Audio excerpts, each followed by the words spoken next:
Good day, and thank you for standing by. Welcome to Freshworks' third quarter 2024 earnings conference call. At this time, all participants are in a listen-only mode. After the speaker's presentation, there will be a question-and-answer session.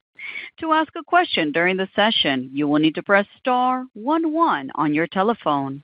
You will then hear an automated message advising your hand is raised. To withdraw your question, please press star 11 again. Please be advised that today's conference is being recorded. I would now like to hand the conference over to your speaker today, Joon Huh, Head of Investor Relations. Please go ahead. Thank you. Good afternoon and welcome to Freshworks' third quarter 2024 earnings conference call.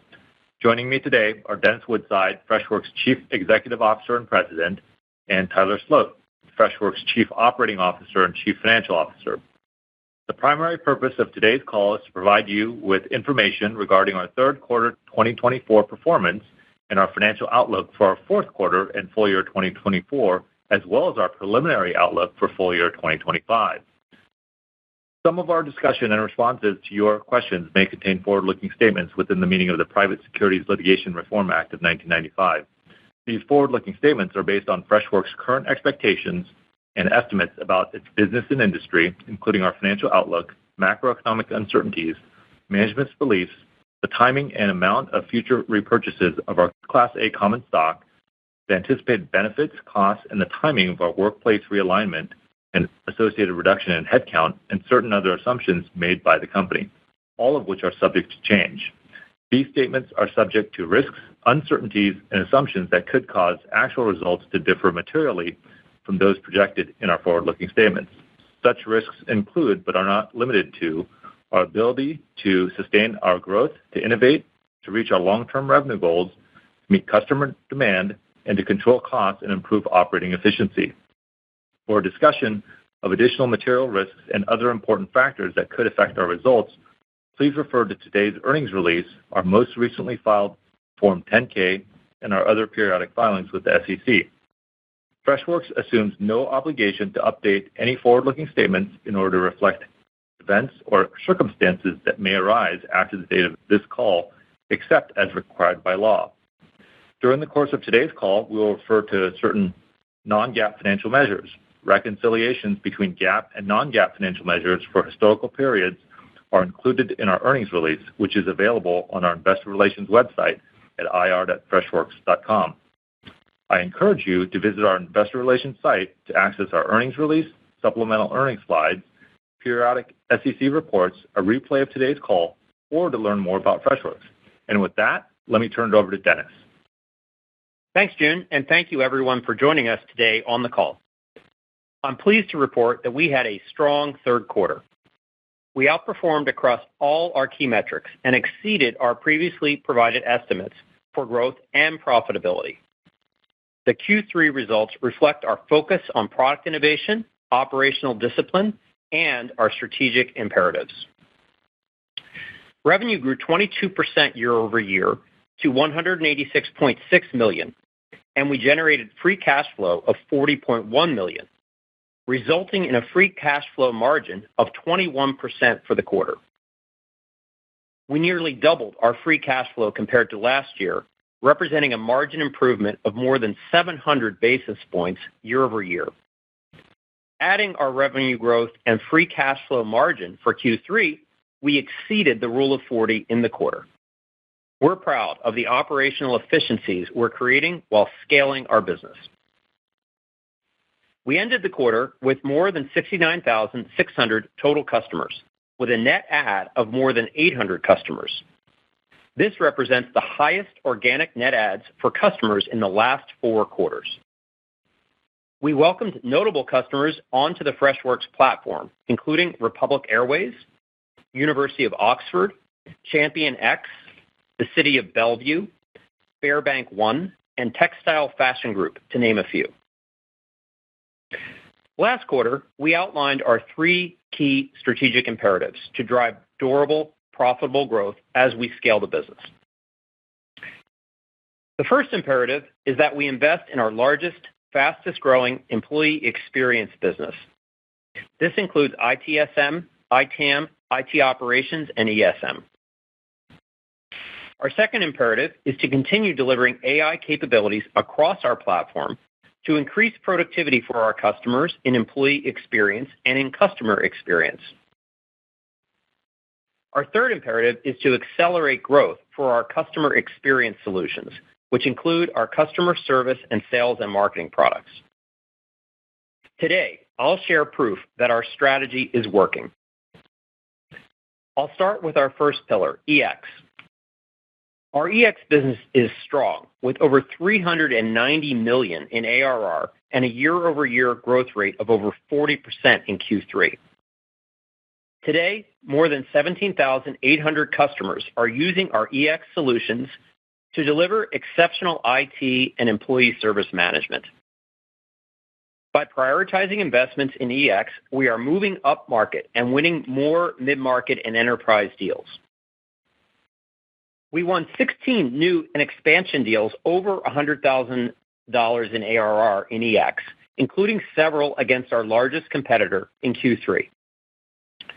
Mid-market and large companies who rely on enterprise-grade software to compete at a global scale are choosing us over the competition. These companies operate in every sector, including public and private enterprises. They choose Freshworks to do what our competitors cannot: arm them with powerful yet affordable software that's as easy to implement as it is to use. This is our winning formula. They tell us that they're tired of being forced into oversized solutions that are hard to implement and operate. Our expanded capabilities have earned us the right to compete in larger deals, and we're winning many of them.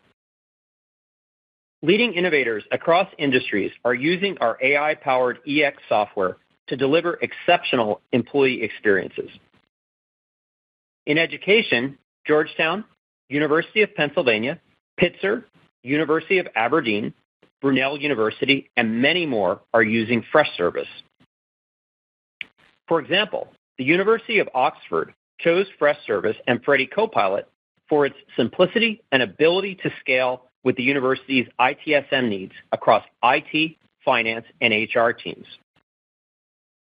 Professional sports teams, including Premier League football clubs, Major League Baseball teams, NFL franchises, and Formula One racing teams, are choosing our software. In retail, customers like Carrefour Belgium, Paul Smith, and Textile Fashion Group have chosen Freshworks to overhaul their ITSM solutions. We're also creating more value from the Device42 acquisition by cross-selling advanced ITAM capabilities to existing Freshservice customers. We're expanding our ability to win deals in a broader group of large, mature companies. One example is Republic Airways, a large regional airline that also contracts with major airlines such as American, Delta, and United. We won this deal against our largest competitor in IT. This customer needed better visibility and control over their IT assets and configurations. Using Freshservice and Device42, Republic Airways now has a consolidated view of its numerous IT and hardware assets, which allows it to meet FAA compliance and resolve incidents more efficiently. In line with our strategy, we are prioritizing more R&D investment for EX to fuel our high-growth business. In Q3, we shifted over 200 technical resources from other areas to our EX product and engineering teams. These resources are now accelerating our product development of ITSM and ESM capabilities, including new change management features, enterprise-grade access and control functionality, and new Freddy AI capabilities. By adding these resources to EX, we have significantly pulled forward our product roadmap, in some cases up to 4 quarters. We're winning in EX, and we're excited about our business momentum. Our AI products are gaining significant adoption and usage, and we are seeing monetization momentum quarter over quarter. As a reminder, we offer 2 AI products that are generally available today: Freddy Self-Service to deflect frontline questions, and Freddy Copilot to assist agents. We monetize Freddy Self-Service on a per-session basis and monetize Copilot through a per-seat add-on of $29 per month. In Q3, paid Copilot adoption grew more than 35% over the previous quarter to over 1,700 paying customers. These customers can achieve more than 30% reduction in resolution time with Copilot while improving customer satisfaction. We increased attach rates for Copilot in new deals over $30,000 in ARR to more than 50%, and SMB customers continued to attach at double-digit rates. ARR from Copilot grew meaningfully quarter over quarter, with a slight majority coming from the EX business. We're still early on, but we continue to monetize Copilot ahead of our initial expectations. One example of a customer finding great value with Copilot is Razorpay, a leading payment gateway services company in India with over 5 million customers. They needed an AI solution to scale their customer support without compromising quality. By implementing Freddy Copilot, they achieved remarkable results, automating 70% of routine queries and reducing resolution times by 30%. Our AI products enabled them to handle 20% more customer interactions while simultaneously improving first contact resolution and boosting customer satisfaction scores. Freddy Self-Service continues to show positive momentum. We have more than 1,100 paying customers that are using Freddy Self-Service for customer support. The number of paying customers has doubled since the beginning of the year, as many are realizing deflection rates of more than 40 to 50%. ARR from self-service grew nearly 10% quarter over quarter in Q3. Customers are turning to us because they are looking for a robust platform of support solutions with leading AI capabilities that can help them scale. Springer Nature is a global publishing company with more than 10,000 employees across 50 countries. Their customer agents were manually fielding a high number of queries from around the globe, so they needed an automated solution to help them address the high volume of L1 queries. With the adoption of self-service, they were able to deflect the low-level support queries while achieving a CSAT score of 90%. Finally, we recently announced the public beta of Freddy AI Agent. This marks a new generation of autonomous frontline agents powered by Freddy AI.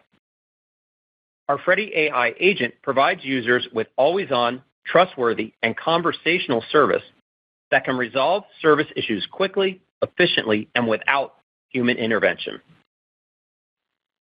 While automation capabilities have been available to our CX customers for years, Freddy AI Agent represents the new generation of self-service capabilities and is now available for both our CX and EX customers. A key differentiator is that customers can set up Freddy AI Agent in minutes by simply pointing it to their knowledge base, public URLs, support facts, or policy documents. Our AI agents don't require prescriptive button-like flows that are time-consuming to load and rigid in user experience.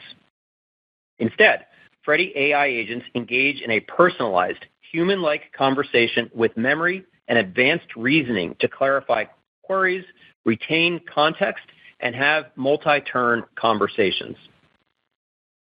For more complex issues, the AI agents can intelligently triage and seamlessly pass these to a human agent.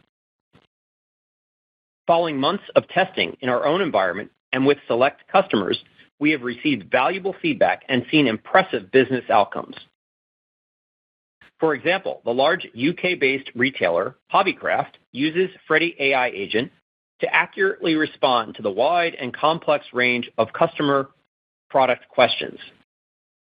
With minimal training, they went live and created instant customer support outside of normal business hours and across geographies.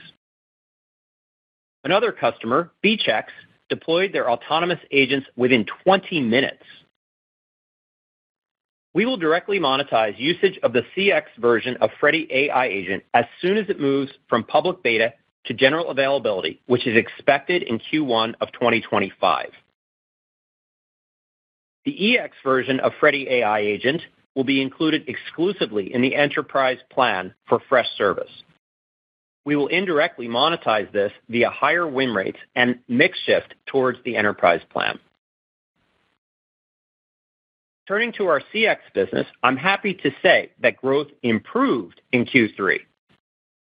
Our CX business finished with over $360 million in ARR, growing nearly 10% year over year. We also improved our net customer adds in CX, doubling our net adds from the prior quarter. The most significant gains were from our international regions, driven by reduced churn and improved conversion of free to paid agents. In fact, Q3 was the lowest churn quarter ever for our customer support products. Our goal is to continue improving customer retention through product improvements and targeted outreach aimed at reducing churn. We ended the quarter with over 56,100 CX customers. We are seeing several opportunities to cross-sell CX to EX customers and vice versa. We saw this with the City of Bellevue in Washington State. The city provides essential municipal services and has over 1,600 employees. Initially, they chose Freshservice to modernize their service management operations, and now they've added Freshdesk Omni to create tailored workflows for external service requests. Another example of a cross-sell is Travel Counselors, which has over 2,000 employees in 6 countries. After seeing productivity gains with Freshdesk, they adopted Freshservice and are now actively using Freshworks AI-powered solutions across their customer and employee experiences. Furthermore, we are seeing signs that AI is a net tailwind to our CX business. The vast majority of companies are looking to their trusted software partner, like Freshworks, to provide the latest AI capabilities. This is demonstrated by the increasing customer adoption each quarter and the growing attach rates for both Copilot and self-service. The vast majority of companies we hear from are not planning to build their own internal AI solutions or plugging in small, unproven vendors to deliver the latest AI capabilities. Our AI capabilities are already helping us win new deals and creating more expansion opportunities. In fact, CX customers represent a large portion of our Copilot customers and all of our Freddy self-service revenue today, including many B2C customers. At the same time, our total agent count continues to grow. We are laser-focused on building our business to deliver AI innovations and accelerate monetization, both through a consumption model like Freddy self-serve bots and a per-seat model with Freddy Copilot. We believe this will position us to be an AI winner in the future. In line with our strategy, we combined our customer service and sales and marketing units into a single CX team across product management, engineering, and marketing in Q3. In addition, we are focused on simplifying our core Freshdesk product experience to improve the ease of implementation and maintenance and thereby increase the time to value. As part of our efforts, we are building on our core ticketing foundation to create a more seamless experience for support teams. We also introduced new collaborator features to improve response times and CSAT scores. We're excited about all the progress we have made in executing on our strategy this past quarter. We're confident in our ability to deliver sustained long-term growth, and we're bullish about our future. To reaffirm our confidence in the company's strategy, we announced earlier today the board authorization for a share repurchase program of up to $400 million. We have a strong balance sheet with over $1 billion in cash. We are streamlining the business, and we expect to generate substantially higher cash flows in the coming years. We view this as a great investment opportunity to buy Freshworks shares at today's levels. Even after the share repurchase activity, we will maintain a very healthy balance sheet with well over $600 million in cash, which gives plenty of capital to invest organically in the business or through strategic acquisitions. Now, let me turn it over to Tyler to cover the financial details. Thanks, Dennis, and thanks everyone for joining on the call and via webcast today.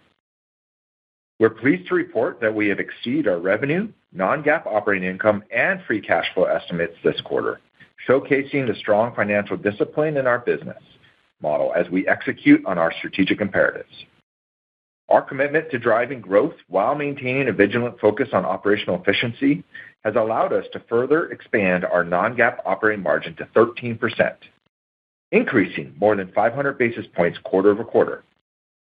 In Q3, we grew free cash flow 82% compared to last year to $40.1 million, resulting in a free cash flow margin of 21%. We are committed to making operational improvements that will position the business for profitable growth and sustained long-term success. For our call today, I'll cover the Q3 2024 financial results, provide background on the key metrics, provide our forward-looking commentary and expectations for Q4 and the full year 2024, and close with our preliminary outlook for 2025. I'll include constant currency comparisons for certain metrics to provide a better view of our business trends. As a reminder, most of our discussion will be focused on non-GAAP financial results, which exclude the impact of stock-based compensation expenses and other adjustments. Starting with the income statement, total revenue in Q3 increased to $186.6 million, growing 22% for both as reported and on a constant currency basis. Professional services revenue contributed $2.2 million in the quarter as we continue to shift services revenue to our growing partner network. Device42 revenue contribution was approximately $8.8 million for the quarter. Our EX business, which includes ITSM, ESM, and Device42, continues to be the main contributor of our growth. As Dennis mentioned, the EX business ARR grew 40% year-over-year, with approximately 10 percentage points being contributed from Device42. Moving to margins, we maintained a strong non-GAAP gross margin of nearly 86%, improving from Q2, as we remain diligent and efficiently scaling the business. This represents an improvement of approximately 170 basis points compared to the prior year. Our non-GAAP operating income came in at $24 million, representing a non-GAAP operating margin of approximately 13% and ahead of prior expectations. This outperformance was due to higher revenue growth and lower personnel-related costs, as well as continuous improvements in our sales and marketing spend. Moving to operating metrics, our two key business metrics are net dollar retention and customers contributing more than $5,000 in ARR. As we observed in the first half of the year, gross expansion trends continue to be pressured in the current market environment. At the same time, we saw a slight improvement in our overall churn rate this quarter. Net dollar retention for Q3 was 107%, which includes a 2 percentage point benefit from FX. Looking forward to Q4, we estimate a net dollar retention of approximately 106% as reported and 104% constant currency, as we expect to see similar pressures on expansion for the rest of the year. For our second key business metric of a number of customers contributing more than $5,000 in ARR, this metric grew 14% year-over-year to 22,359 customers, representing quarterly net adds of 615 customers. This customer cohort represents 90% of our ARR.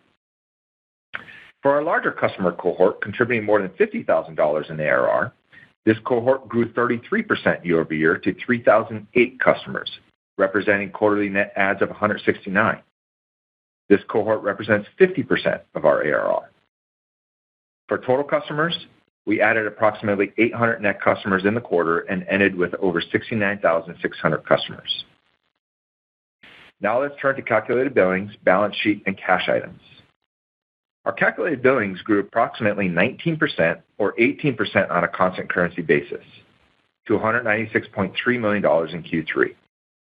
Excluding the impact of Device42, Calculated billings grew approximately 13.5%.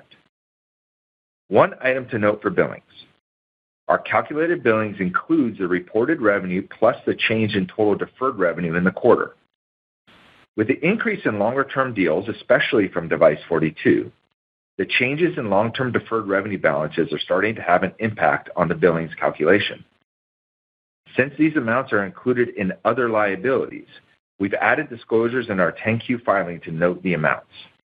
The difference in the long-term deferred revenue balance was an increase of $1.3 million in the quarter, and this is included in our calculated billings number. Looking ahead to Q4 2024, our initial estimate for calculated billings growth is 16 to 17%. For the full year 2024, we expect calculated billings growth to be approximately 16 to 17%, with approximately 2 to 3 percentage points coming from the impact of Device42. Moving to our cash items. We generated $40.1 million in free cash flow for Q3, outperforming our estimates thanks to the operational improvements we have implemented earlier this year. Given our strong cash flow performance again this quarter, we are increasing our full year 2024 estimates for adjusted free cash flow, which will exclude certain cash payments I will discuss later, to $150 million. We continue to manage and offset share count dilution by net settling vested equity amounts by using approximately $12 million during the quarter. This activity is reflected in our financing activities and is excluded from our free cash flow. We plan to continue net settling vested equity amounts going forward, resulting in expected Q4 cash usage of approximately $10 million at current stock price levels. For the year, we expect to use approximately $16 million to net settle vested equity amounts. We ended the quarter with cash, cash equivalents, and marketable securities of $1.05 billion. Turning to our share count for Q3, we had approximately 331 million shares outstanding on a fully diluted basis as of September 30th, 2024. The fully diluted calculation consists of approximately 303 million shares outstanding, 25 million related to unvested RSUs and PRSUs, and nearly 3 million shares related to outstanding options. We have made great strides in improving our operating efficiency over the past 2 years as we inflected to generate non-GAAP operating income and deliver significant free cash flow. We also know that we have an opportunity and need to better focus our efforts around our key strategic imperatives. As Dennis mentioned earlier, we shifted a number of technical resources in Q3 to further invest in the EX business as part of the strategic review process. To add more focus on our EX, AI, and CX priorities, we are also realigning our global workforce, putting us on a path to have a bigger impact for our customers. This includes the difficult decision to reduce our global headcount by approximately 13%. We believe this will help us accelerate our growth, free up resources for reinvestment, and simplify the way we work, so that we are running Freshworks in a way that is efficient and scalable. As a result, we expect to incur a charge of approximately $11 to $13 million in our Q4 results, and these charges will be excluded from our non-GAAP operating results going forward. Additionally, we expect to use approximately $12 to $14 million in cash that we would exclude from our adjusted free cash flow amounts going forward. To be clear, this one-time cash impact is not included in our full year 2024 adjusted free cash flow estimate of $150 million that I provided earlier. Now on to our forward-looking estimates. For the fourth quarter of 2024, we expect revenue to be in the range of $187.8 million to $190.8 million, growing 17 to 19% year over year. This includes approximately $4 million from Device42 for the quarter. Non-GAAP income from operations to be in the range of $22 million to $24 million, and non-GAAP net income per share to be in the range of 9 cents to 10 cents, assuming weighted average shares outstanding of approximately 302.1 million shares. For the full year 2024, we expect revenue to be in the range of $713.6 million to $716.6 million, growing 20% year over year. This includes an estimate of approximately $15.8 million from Device42 for the year. non-GAAP income from operations to be in the range of $80.8 million to $82.8 million, and non-GAAP net income per share to be in the range of 38 cents to 39 cents, assuming weighted average shares outstanding of approximately 305 million.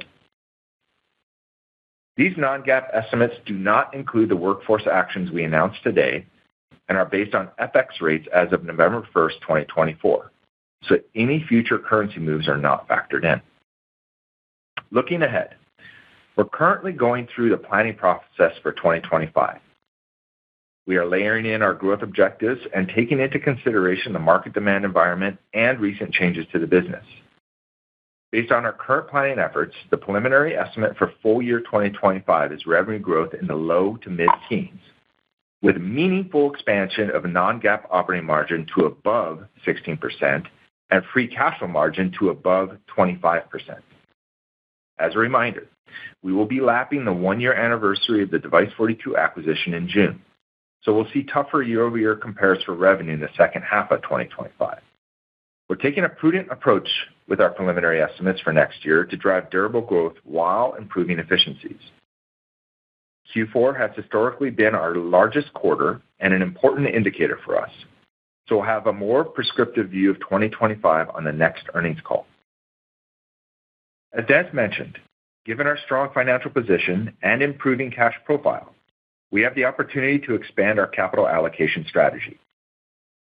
As such, our board of directors has authorized a share repurchase program of up to $400 million. This inaugural buyback program not only underscores the confidence we have in the durable and profitable growth of our business, but also reinforces our commitment to delivering long-term shareholder returns. We look forward to executing this repurchase thoughtfully as we advance our growth strategy. Let me now turn the call back to Dennis for closing comments. Thank you, Tyler. As I reflect on our progress from Q3, the results are a clear indication that our strategy is working. I'm heartened by our product innovation, operational discipline, and strategic focus that positions us to drive durable, profitable growth. We are excited about the many opportunities in our business and the transformative potential of our AI solutions. Thank you to our customers, partners, employees, and shareholders for your ongoing support, and we're looking forward to a strong finish to the year. And with that, let us take your questions. Operator? Thank you. As a reminder to ask a question, please press star 11 on your telephone and wait for your name to be announced. To withdraw your question, please press star 11 again. Please stand by while we compile the Q&A roster. Our first question comes from the line of Scott Berg from Needham & Company. Hi, it's Rob Morelli. Thanks for taking the question. Great to hear some of the competitive wins on the mid-market enterprise. Can you just touch on maybe some of the trends you saw in the SMB sector and how that business fared versus your initial expectations? Thanks. Yeah, so thanks for the question. We saw some real positive signs in Q3 around SMB, but that really is a continuation of some trends we've seen in prior quarters. If you go back 3 quarters ago, we had net adds of around 400 customers. Last quarter, 2 quarters ago was 600, and this last quarter was 800. And that trend is the result of some focused product investments we've been making in ensuring that customers get to value faster, and then some efforts we've made on the sales side and the service side to help those customers see the value in our products, which has helped churn in particular. We've also had some positive momentum in converting customers from free plans into paid plans. They're seeing value in AI. They're seeing value in the conversational solutions that we have on the CX side in particular. So that SMB business is starting to come around. We've been talking about it for a while, and I think we saw some real positive signs this past quarter. We're excited to see how that plays out in Q4 and into next year. Got it. Helpful color. And then on the reduction in force, any areas that were, impacted more than others, or was it pretty broad-based? Thanks. Yeah, it was pretty broad-based. I would say at the margin, we made some reductions in sales and marketing that are more focused on putting more of our effort around fewer markets, bigger opportunities, but generally it was fairly broad-based. And really what we were doing is focusing our teams on the things that matter, the three big areas that I've been talking about, EX, and really driving that business up into the mid-market, AI capability across all of our products, and getting that CX business back to more robust growth. Got it. Helpful. Congrats on the quarter, and thanks for taking my questions. Thanks, Rob. Thank you. One moment for our next question. Our next question comes from the line of Pinjalim Bora from JP Morgan. Oh, great. Thank you for taking the questions. Congrats on the quarter. I want to ask you, I think I heard CX business kind of improved a little bit from, I think, 7 to 10% or something like that in ARR. What is driving that? Are you seeing, has seat growth kind of troughed at this point? Is that a bold, is that kind of a bold statement at this point to make, and what are you seeing in general in seat growth in CX and ITSM? Yeah. So a couple things. So first of all, yes, the CX business has seen an increase in growth in Q3, and that's really the continuation of this trend that's persisted for a couple quarters, where we've started to see net adds pick up over the last 3 quarters. We've seen churn come down. As I mentioned, churn for our CX business was at an all-time low in Q3. That's the result of focused product investments that we've made and some improvements we've made in how we support and service customers. In terms of seat additions, we're seeing seat growth continue across the business, but in CX in particular. So we're pretty optimistic about where that business is heading. We're doing better operationally at driving growth from the business. I mentioned the free to paid conversion being higher this past quarter as a result of some real focused efforts. And as the SMB comes back, we've talked about this for some time. Our CX business skews SMB. SMBs were more affected by higher interest rates, and we saw that in the form of lower expansion rates. But if SMBs come back, we're very well positioned to see that reflected in that CX business. Yep, understood. One follow-up for Tyler. Maybe talk about the assumptions around the 2025 number around ITSM CX. Are you kind of assuming CX to grow about 10% for next year within the different components, and are you baking in anything from AI at this point? Hey, Pinjalim. So we wanted to put some numbers out there for 2025. Mainly, we saw what consensus is at. We're kind of in the middle of our planning efforts right now for next year. Also, Q4, as you know, is a really big quarter for us, so there's still a little bit of unknown there. What we do know is that we have a lot of control on the bottom line, and we're very optimistic about our capability to kind of achieve and overachieve on the numbers, specifically the greater than 25% free cash flow margin. We haven't broken out, so we just put out a range for revenue based on what we're preliminary seeing right now as we go through the planning process. At the end of the year, we will break that out more and obviously provide a lot more color, and we haven't provided any details on the product breakdowns. Got it. Thank you. Thank you. One moment for our next question.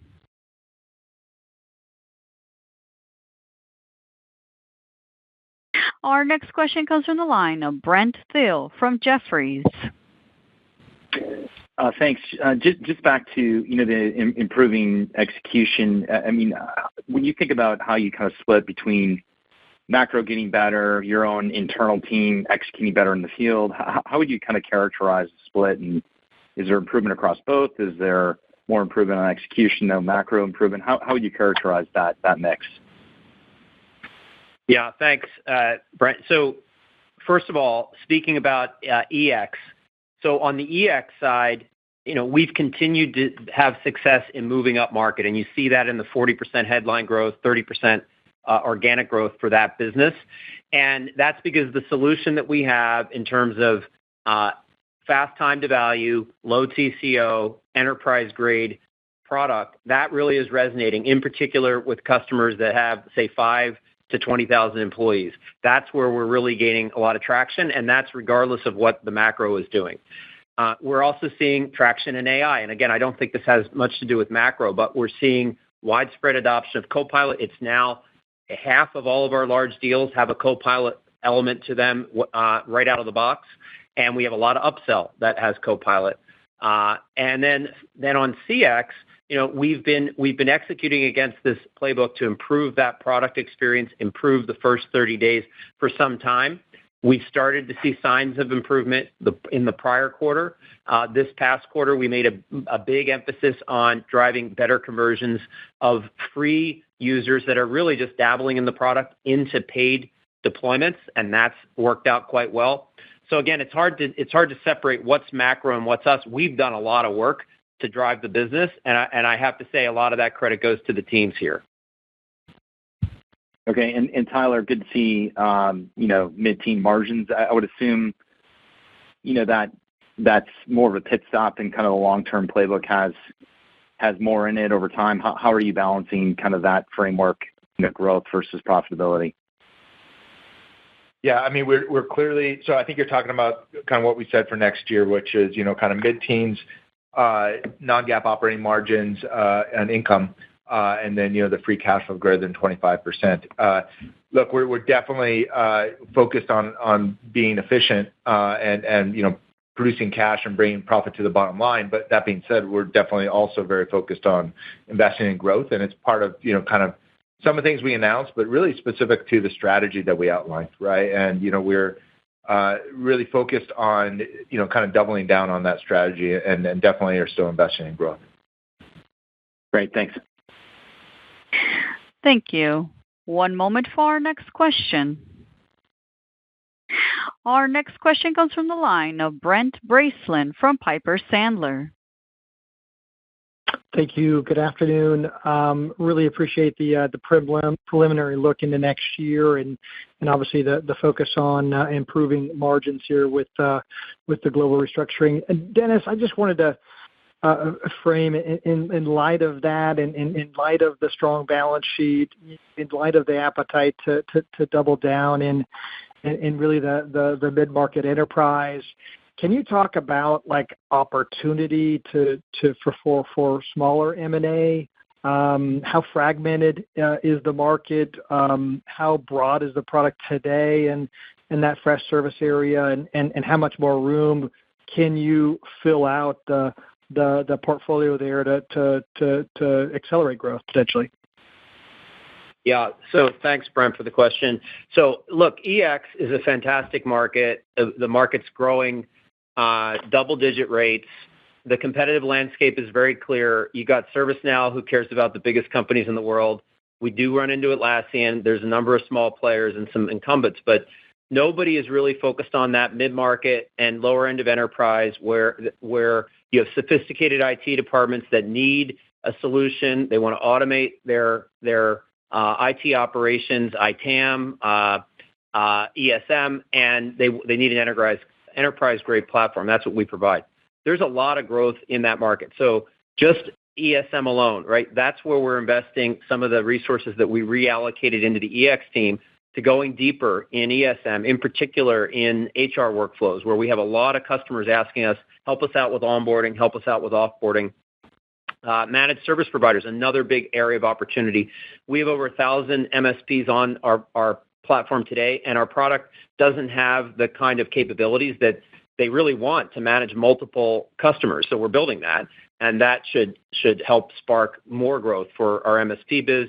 Device42 and ITAM is a huge opportunity for us, and beyond ITAM, we see areas in ops and generally AI ops potentially, observability. All these are spaces that are open to us. We have a lot on our plate right now to execute against the areas that I identified, but we're pretty optimistic about that. Of course, we're always on the lookout for acquisitions that we can tuck in and scale. We'll tend to look for areas where we have roadmap holes or capability gaps, and we want to scale up faster. So that's another tool in our toolkit as we continue to scale the business. And generally, we're committed to delivering long-term value for our shareholders. So we're gonna be smart about the investments that we made. Right now, Device42 is on everybody's minds here. How do we scale that? And we've seen real good progress in the first couple of months of having D42 under the same roof. Great to hear. Thank you for the color. Thanks. Thank you. One moment for our next question. Our next question comes from the line of Elizabeth Porter from Morgan Stanley. Great. Thank you so much. I wanted to understand the fiscal 25 guidance just a little bit more. It sounds like EX is still strong and CX is getting better, and you also have the opportunity to drive better monetization with Freddy. Just given organic billings right now are already in that mid-teens range, are there any areas that you are kind of incrementally cautious on, or help us think about some of the puts and takes? Yeah. Hey, Elizabeth, this is Tyler. So again, we're right in the middle of our planning process, right, for next year, and we're kind of going through everything. As a reminder, we're gonna lap the annual anniversary of the Device42 acquisition. So the back half of the year, the comparables do get more difficult. And so we've taken that into account. We've also, I think, taken, kind of prudence into account in terms of how we're looking at the year. And right now, yeah, we're saying that low to mid-teens. Now, as Dennis just mentioned, there's a whole bunch of things that, we are, say, accelerating on roadmap on the EX side in particular. There's also a whole bunch of AI investments that we're going to continue to make. And as, we see, dates firm up from when these are coming out, and as, we can see expectations of what this might mean from a business model impact perspective, we'll build those in. We'll provide a lot more color at the end of the year with our Q4 earnings, but we wanted to put that out there because that's, kind of our best view right now. Got it. Yep, certainly appreciate the look. And then just as a follow-up, I wanted to dig in on Freddy and ask about, I know it's early, but the uplift that you're seeing to some average deal sizes when customers do start to adopt Freddy. And is it typically rolled out to a smaller segment of users and then kind of expand from there? Yeah. Or any details on how that motion goes? Yeah, Elizabeth, it's Dennis. So Freddy is rolled out to all customers. In fact, we have substantial adoption among SMBs. SMBs in many ways can benefit the most because they're the ones that have in some cases B2C businesses that they need to handle lots of consumer questions. They don't have a lot of people to staff. So it really has been across all segments for us. As I mentioned earlier, our attach rates are going up. So our attach rates this past quarter on larger deals, that's for us a 30,000 and up deal. We're north of 50%, and that's improved from last quarter. So that's for Copilot. So we're seeing that Copilot product getting a lot of traction. Customers are seeing up to 30% improvement, in some cases more, in terms of speed of resolution, and that allows them to free up their agents to do other things, allows them to scale their business faster. On the self-service side, we've seen our customer count double since the beginning of the year of paid customers for Freddy Self-Service. And we just launched Freddy AI Agent, which is really designed to be super easy out of the box, get up and running with AI within 30 minutes, with an agent that can answer any question that pertains to your products. Anything that's in a FAQ or in a product manual, you can train the AI agent on, and then your customers can ask questions directly to the agent and get answers that do not require a human. So, we as a reminder, we've been monetizing Copilot just since February, and our self-service product today, while it's quite powerful, it does require a level of programming to manage. So with the introduction of AI Agent, that opens up a new market segment for us, a customer that wants to do more faster and in an easier way. So we're pretty optimistic about AI and how it's affecting both our CX and our EX business. It's just at this point, it's becoming a core to all of our upsells and all of our new deals. Great. Thank you. Thank you. One moment for our next question. Our next question comes from the line of Ryan McWilliams from Barclays. Yeah, this is Damon Coggin up from Ryan McWilliams. Thanks for taking the question. Just curious how linearity looked throughout the quarter, and if you left the quarter with better visibility on 4Q and fiscal year 25. Yeah. Hey, thank you for the question. This is Tyler. So, we have two businesses, right, from a go-to-market perspective. We have this inbound business that feeds the SMB, which linearity for the SMB actually in Q4 is pretty even, and especially and we've talked about this in the past, that SMB actually slows down a little bit in the holidays and season because they tend to act more like an individual. That being said, over time, we've shifted more and more to our field business as driving the majority of bookings and revenue for us. And that field business looks much more like an enterprise sales motion. So the monthly linearity of that tends to be back-end loaded. And we have visibility to the extent that deals are out there, but that does tend to be back-end loaded. They are larger deals and have been increasing in size over the last couple of years, and we've been talking about that. So it's a mix, but definitely has become more back-end loaded. Got it. Great. Thanks, Tyler. And then it's an improvement in macro environment needed for Freshworks to get back to the 110-ish NRR, or are there other levers that you can support this metric near term?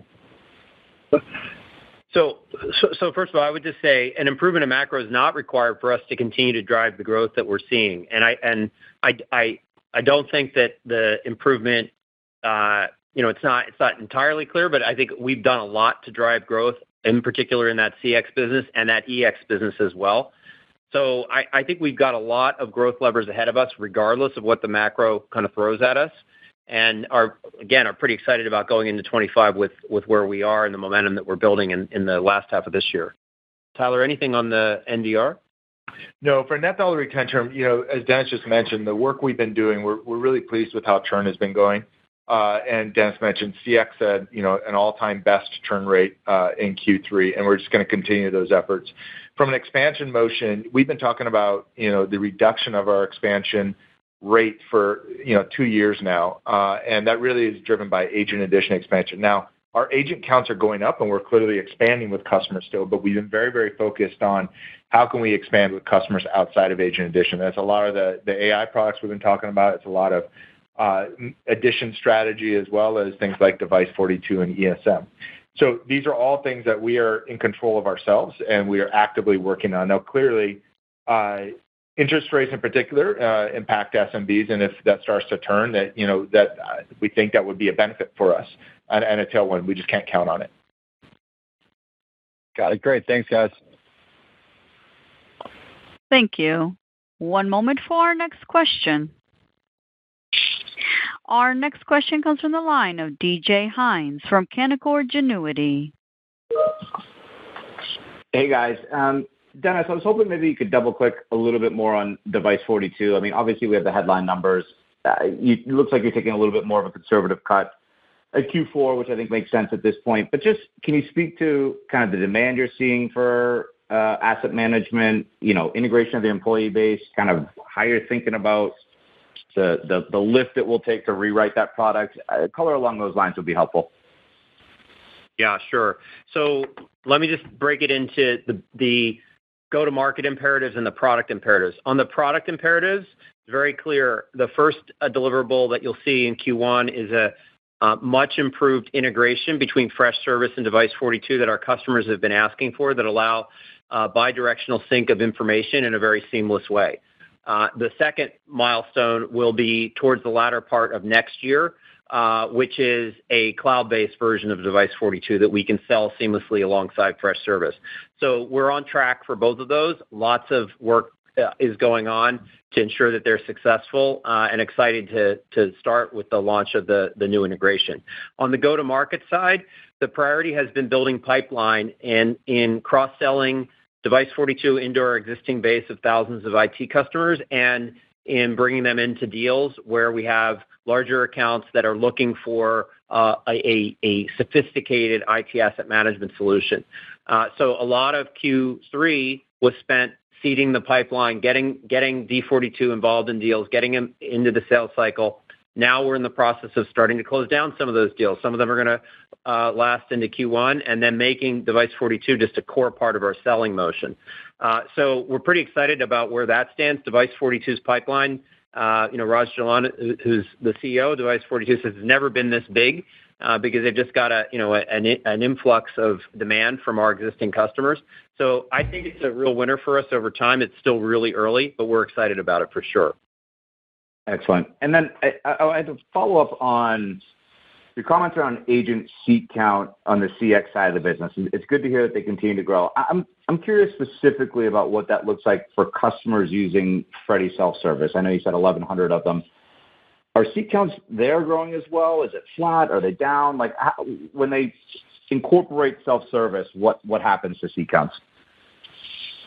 Yeah, overall, seat counts are going up. So I don't have a breakout in terms of different customer cohorts, but overall they're going up. And I think that just says that customers are going to have a mix of AI and human agents. They're going to find value in freeing up the time of the human agent from the more mundane task. But that's what we're seeing so far. We're seeing continued growth of seats while customers are taking on AI as well across the base. Yeah. Okay, very good. Thank you, guys. Thank you. Thank you. One moment for our next question. Our next question comes from the line of Patrick Walravens from Citizens JMP. Oh, great. Thank you. And let me add my congratulations. Hey, Dennis, can you just talk a little bit more about your conversations with customers on the AI front? Like, what is the problem that they're looking to solve or benefit that they're hoping to capture the most often? Is it just self-service for users, or is it something broader? And then when they're actually looking at implementing it, what is the biggest challenge that they have in terms of actually implementing these capabilities? Yeah, thanks, Pat. So our customers are looking to do a couple things. The first is they want to arm their agents with the best information, the best tools available to make them the most productive. And in some cases, that's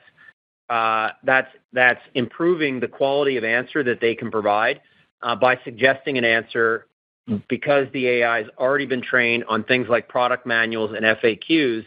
The agent doesn't have to do laborious research before answering a question that's coming in from a customer. So they can answer more accurately in a more timely fashion. The customer, at the end of the day, is more satisfied because the answer is more accurate, and the agent is more productive. They can answer faster, free their time up, either answer more questions or do other work.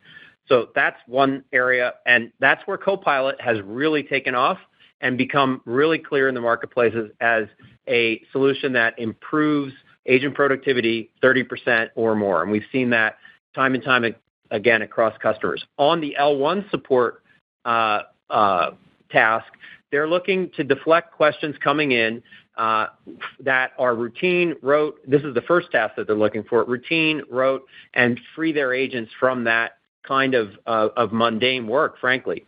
And so the first thing they're looking for is, how can I create an agent that is fully trained on my information, my FAQs, my product manuals, and answer questions right out of the box from customers. That's what Freddy AI Agent does, and that's why we're getting a lot of positive feedback on that. And again, it's a quest to both improve the productivity of their existing staff, improve the experience of their customers. So we're seeing success on both fronts, and I think net, what they're not doing is they're not saying, hey, I'm going to build it myself. And they're not saying, hey, I'm going to go find another point solution. They're looking to us in the first instance to solve that problem for them. If they're looking for a new customer support tool, that's the first question they're asking. Tell me about your AI story. On the EX side, it's the same thing. They're looking to automate the employee experience, have virtual agents handle more direct questions that employees are asking of IT, free those valuable IT agents up to do something else. And likewise, they're looking to empower those AI agents or those human agents that they have with tools that make them more productive. So that's a little bit of a flavor of what I hear, and I think we're really well positioned to solve those problems. Yeah, that's super helpful. Thank you. Thank you. Our final question, one moment. Our final question comes from the line of Michael Funk from Bank of America. Yeah, thank you for the question this evening, guys. Keep with the AI theme.